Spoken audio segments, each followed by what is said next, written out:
Yo, what's up, everyone? It's your boy Flintstone X-Men, and welcome to FPL Stats. Once again, thank you very much for watching my video. I really appreciate it, guys. I really enjoy making these videos for you.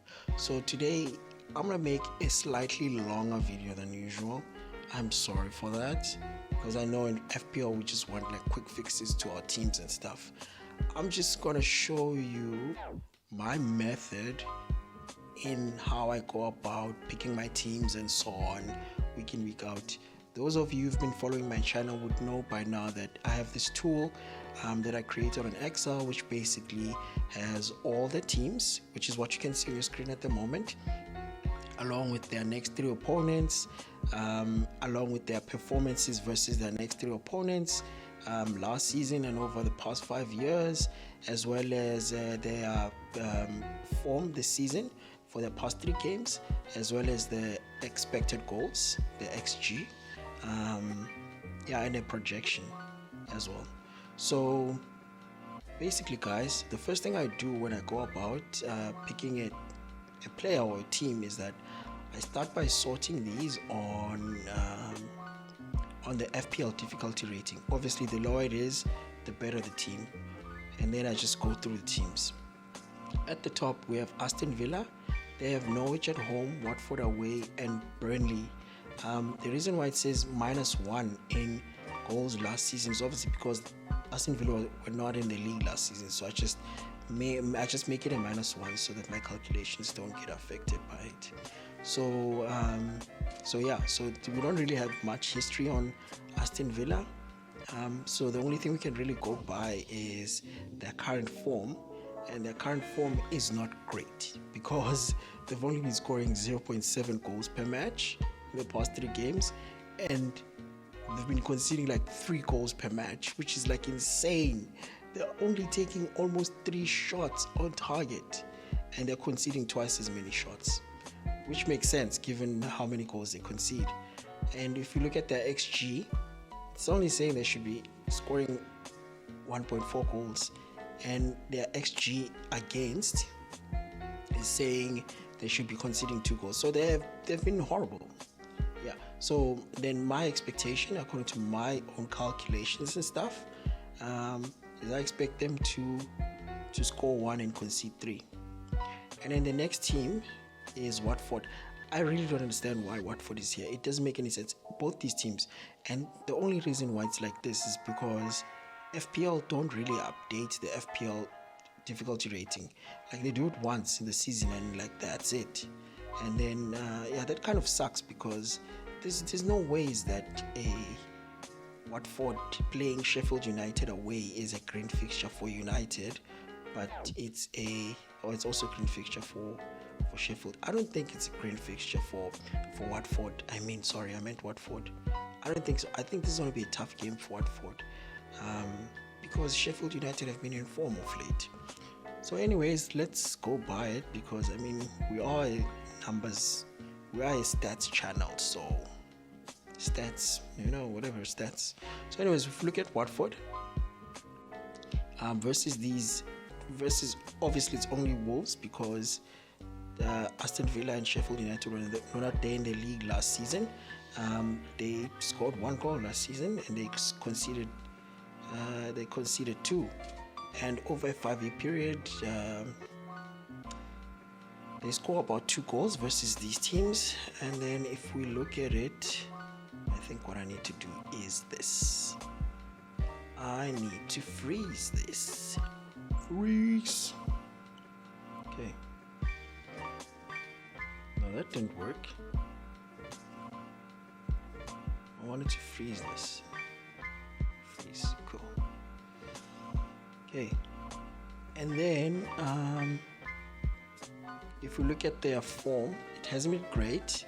They've only been scoring 0.7 and conceding 0.7. So I don't know, Watford has been whack. I don't think they should be at the top, but anyways, stats are stats. And then the next team with an FPL difficulty rating of 7 is Liverpool. And last season versus these 3 teams, obviously excluding Sheffield, they scored 2 goals per match, and then over a 5-year period they've been scoring 2 goals per match, which is quite consistent. and last season they conceded only 0.5 goals per match. They conceded once in these two teams. I remember it was the Leicester game where they conceded, and then over a 5-year period they concede about 1 goal per match. They have a 50% chance of like keeping like a clean sheet in these games. And then if we look at their form, obviously their form excluding game week 18, they've been scoring about 2.5 goals per game, which is great, and they conceded zilch. They conceded nothing, and even their XG is saying that they should score about 2 goals and concede about 1. And now our expectation is that they're gonna score about 3 goals per match and concede 0. I don't think they're gonna concede 0. I think against Leicester they might concede, and against Wolves they might concede twice. Yeah, they might concede 2. I don't think they won't not concede. I don't know, but the thing is saying they're not going to concede. I don't think it matters because I think everyone has like Alexander-Arnold or Robertson in their team, so it's not going to really affect my ranking having Alexander-Arnold. And then the next team is City, who have been in great form, and they have Wolves, Sheffield, and then Everton. I don't think these will be easy teams because Wolves are giant killers. Sheffield United is in form, and Everton have just signed Ancelotti, so this game won't be the easiest game. But last season they scored 2 goals per match. Over a 5-year period, only 1, and then they conceded 1 goal last season, and then over a 5-year period, they're consistent about 1. This is actually in line with their performance this season, because if you look at their form, they've been scoring about 2 goals per match and they've been conceding 1. I mean, there's no reason for us to expect them to not continue performing like that, like score 2 and concede 1. So there's no reason. And then the next team which made it to this list, which I think will be the last team I'm going to look, because I'm not going to talk about West Ham. West Ham is way too whack. I'm not going to waste my energy on West Ham. So Spurs obviously is also a team of interest because they have Brighton at home, Norwich away, and then Southampton. Last season they only scored 1 goal per match against these teams, obviously excluding Norwich. And then over 5 years they've been scoring about 2 goals, and then last season they conceded 1, and then over 5 years they've been conceding almost nothing, like 0.4. So what this says to me is that getting Serge Aurier will be vital to my game. It will be vital to my game, or their keeper, whoever their goalkeeper is. Let me go to my team. Okay, I'm sorry to ping pong, guys. I want to see who's their keeper, who plays for them. Who plays for them? FPL, where's F? Fantasy. Okay, I just want to see.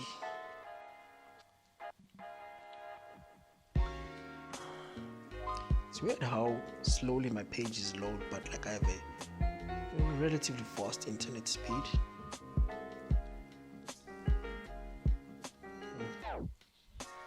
But my pages load so slowly, and I have an i7. See, my internet speed is not bad.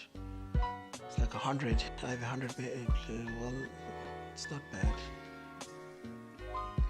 But anyways, the pages take forever to load. Like, it still hasn't loaded. I don't know why the flipping hell this thing is taking so long. Could it be because I'm running OBS? Maybe. I want transfers. Okay, while we're waiting for that, yeah. So while we're waiting for that, yeah, Spurs are like a good team. Sorry, Spurs are, yeah, they put me off train a bit. Okay, so let's see. I want that guy. Ryan, I might just say goodbye to you, buddy. I want that keeper from Spurs, man. How much is he? Which is this dude, right? He's 4.6.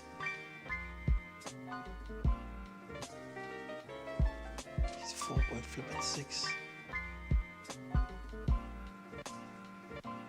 I'm buying this guy, I'm sorry. When is Loris coming back?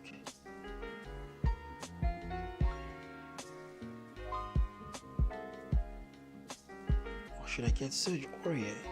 But who should I get Warrior for? I'm buying this dude.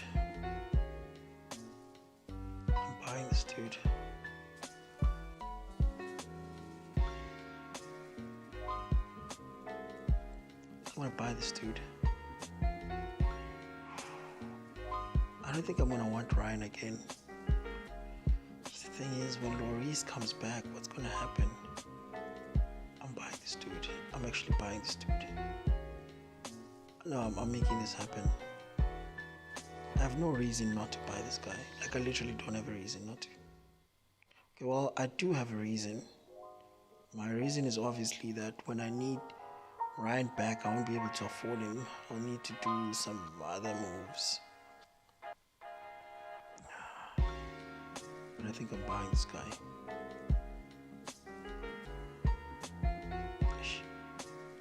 I think he has a better chance of like keeping a clean sheet than Ryan. Buying this dude. Before, let's check something. Literally.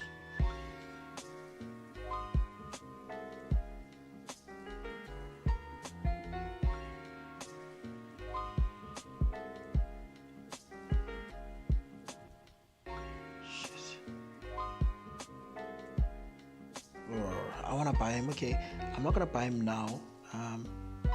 Let's look at the numbers. Let's drill down. Let's look at the numbers. I want to buy him, but it's a hard one.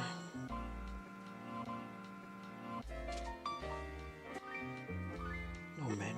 Are you telling me this guy is not gonna keep 2 clean sheets? Like, seriously, are you telling me he's not gonna keep 2 clean sheets? Because I know it's been rough for them, and I know Mourinho, man. Mourinho is gonna do something. Okay, I'm going against the grain. I'm buying him. I'm going against the grain. I'm buying him. Because everyone is going for Henderson and so on. Obviously, number one, I can't afford Henderson. And I don't want to have to make like 2 transfers to only keep. I'm sorry.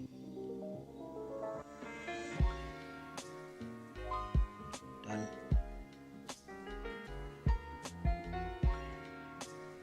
Okay, done.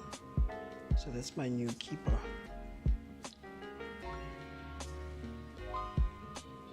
Cool. Done. Let's go back to the numbers.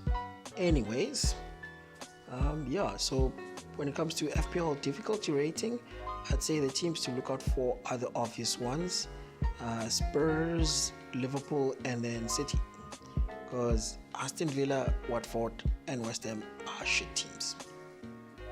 Anything down here, I don't really look. But I suppose we could like look at like Chelsea. Because other than Arsenal, actually Arsenal is not a red fixture for them. It's actually a green fixture because they definitely want to win against Arsenal. So I would say that, okay, they don't have good history against these teams.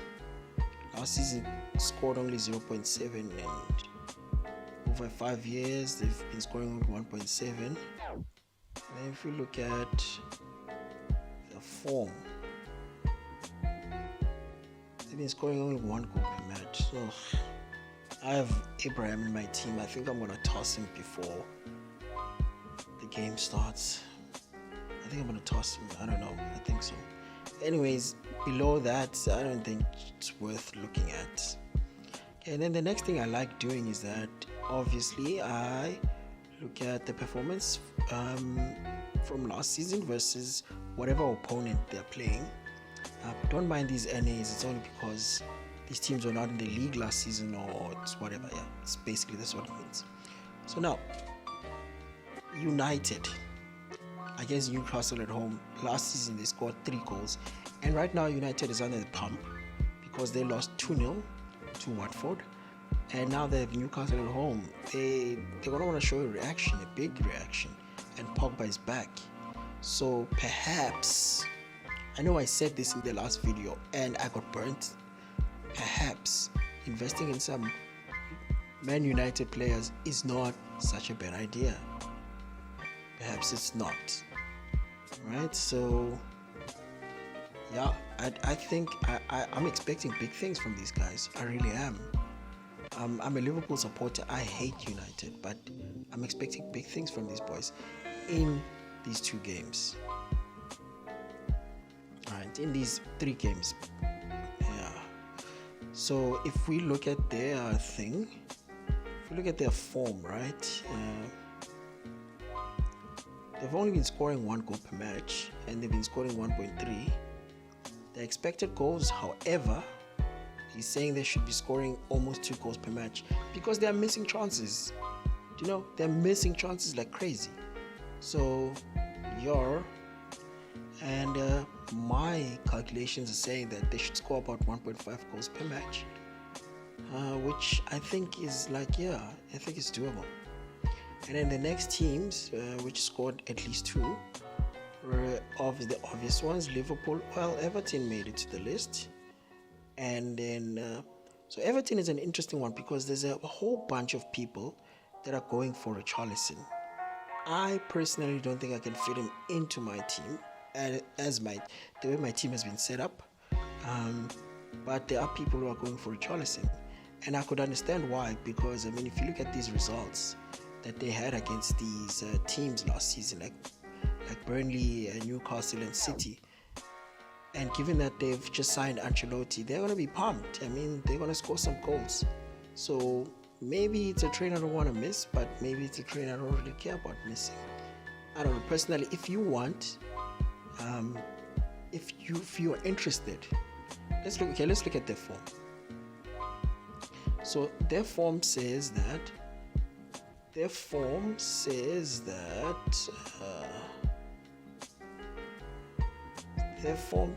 been scoring 1.3 goals per match and conceding 0.7, and their expected goals has been well in line, and my projections are well in line. So they're probably going to score like 1 goal per match, something like that. The Newcastle is here as well. I don't know about Newcastle, right? Because they scored 2 goals against United last season. Ugh. And then Arsenal, interestingly enough, they have Bournemouth. So I made a bet against Bournemouth and I lost. So not an actual bet. I mean, I put in Abraham when Chelsea were playing Bournemouth at home, and then Chelsea lost 1-0. So I don't know if I'll get Aubameyang back just for this game. I wouldn't do it. I'm sorry. I wouldn't do that.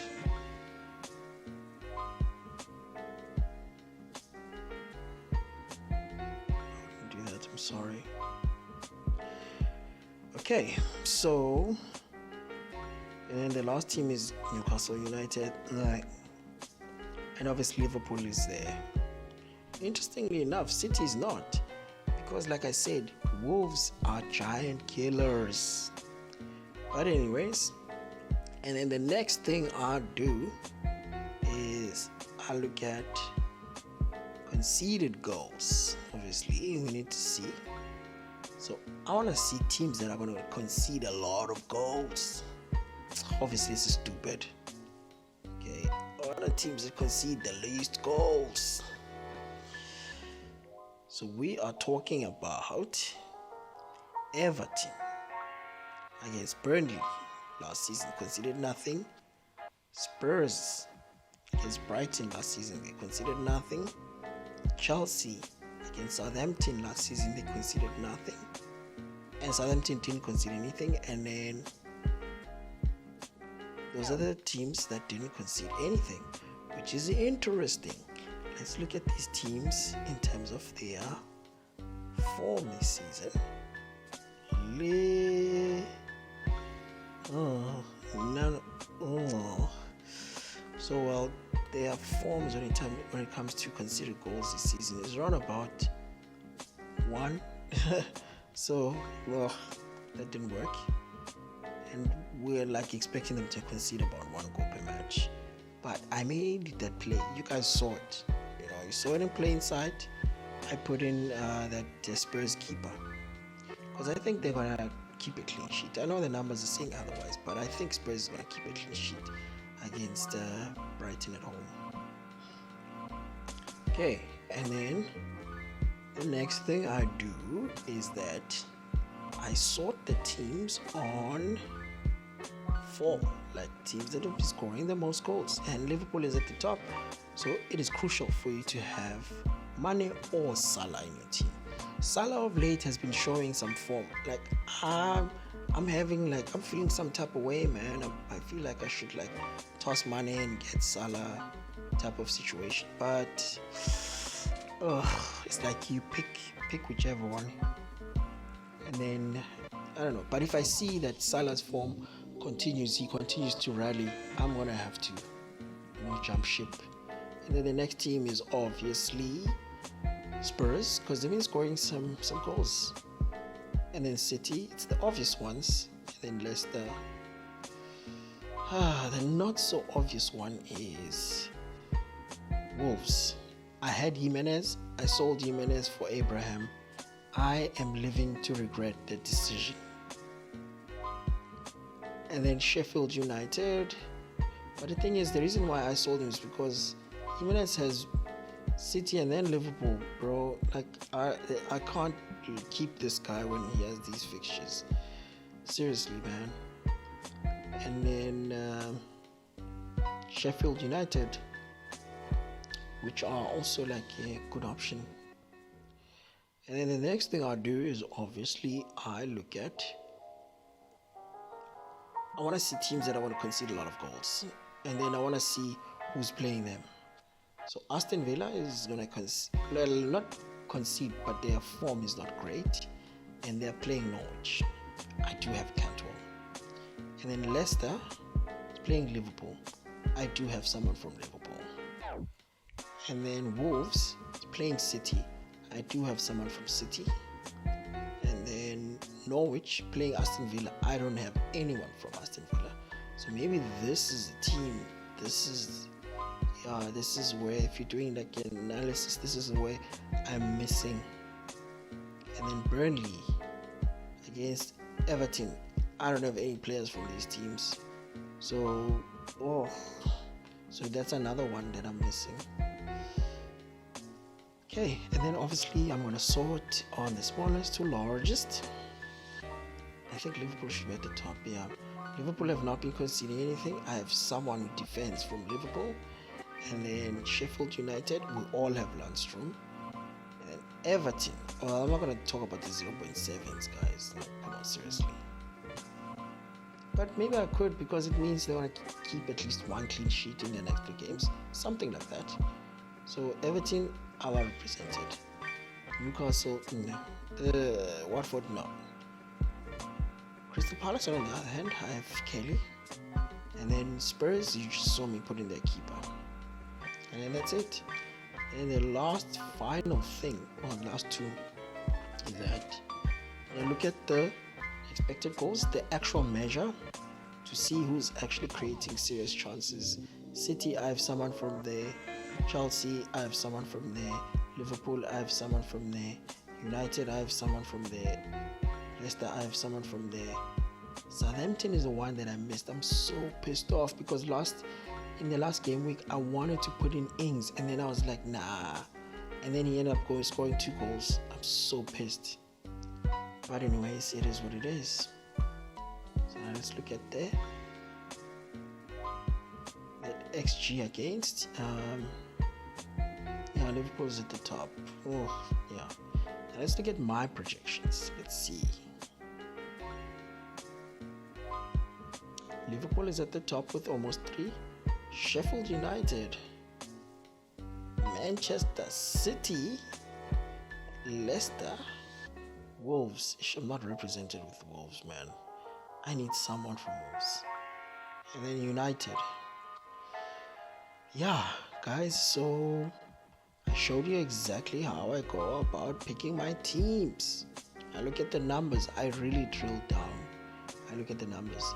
I know this was a slightly longer video than usual, but I hope you enjoy this like conversation type format where I show you my thoughts and stuff. And yeah, if you enjoy this, right, and if you like the tool that I'm currently using, I am so more than happy to send it to you. You just send me your email and stuff, and I'll send it to you, and then you can use it yourself and make your own call. And I'm more than happy to send it, guys, for free. For free. You know what? Because we are the FPL people. Sharing is caring. We're all about being better. And once again, if you've watched up until now, thank you so much. Peace out, y'all.